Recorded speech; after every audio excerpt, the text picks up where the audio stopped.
So Diane and I went to Home Depot to check out the options for a patio, and we really like these gold flagstone porcelain pavers.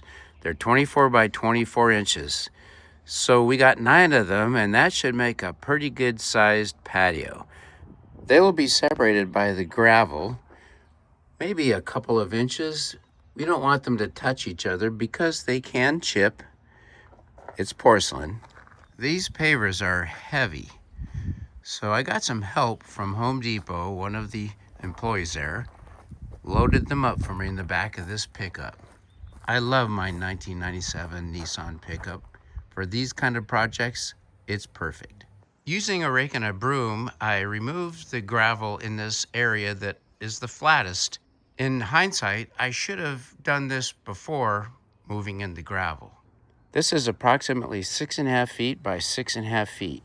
And of course I can scooch some of the gravel further if need be.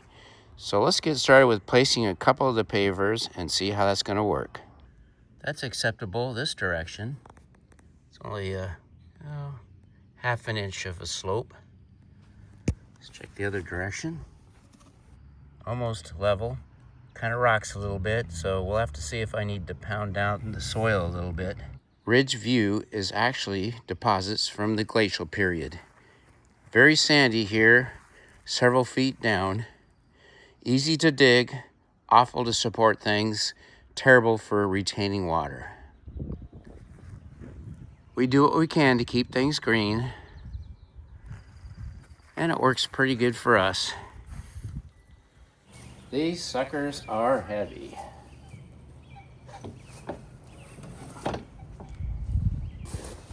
See if I can manage this on my own. They do chip and break. It's porcelain.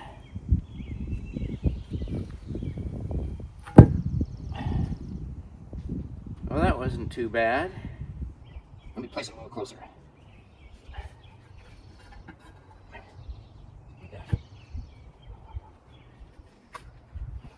All right.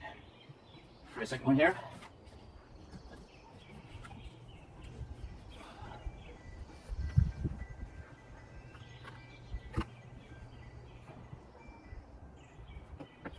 Pretty solid. All right, I need to get a couple more.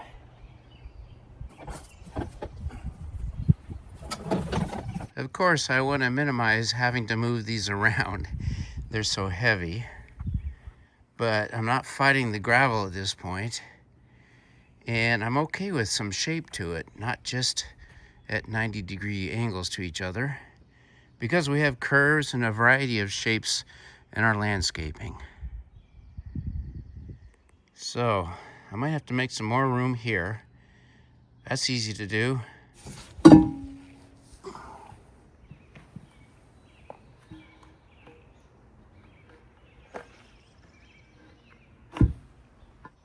I'm gonna have to put some fines underneath these to level them up. Maybe some sand, some clean sand. Let's see which way. This way. Not that it matters. Gotta be lined up, I think. Or slightly jogged.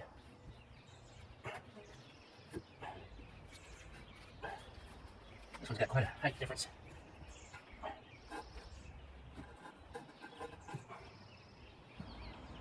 Just gotta play around with it. 2 more for today. That's all I can do. Not sure if this is gonna work here, but let's give her a shot.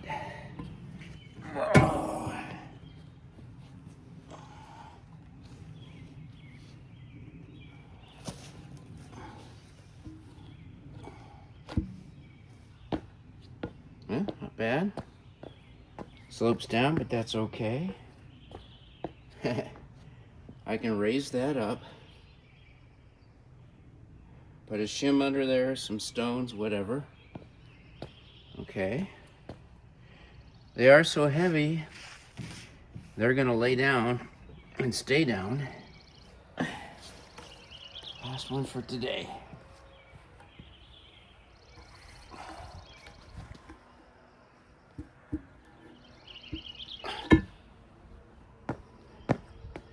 That's about the flattest one yet. I'll have to play around with the colors maybe.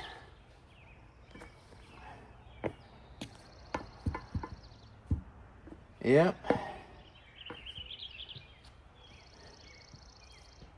Okay, that's it for today.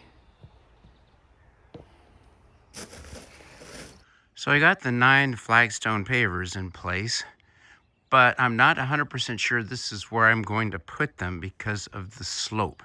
I like where it's at, but how much work do I want to put into leveling it? That's the question. That said, it might be easier to move it a row of pavers up this direction. And this is more level here. You can really see the slope there to the right going downhill in this early morning sunlight. So the question is, do I raise it up to match the other row, or do I move it all uphill, quotes, so there's not as much of a dip here? And I got plenty of gravel to fill in the low spots because of the replacement by the pavers. Lily could give me some ideas on that concept. What do you think, Lily? But Diane and I agree, it looks really good. So, next mission is to tinker around with that in a couple of days. Meanwhile, we're going camping for one night at Dash Point State Park. Don't worry, Lily, we'll be back.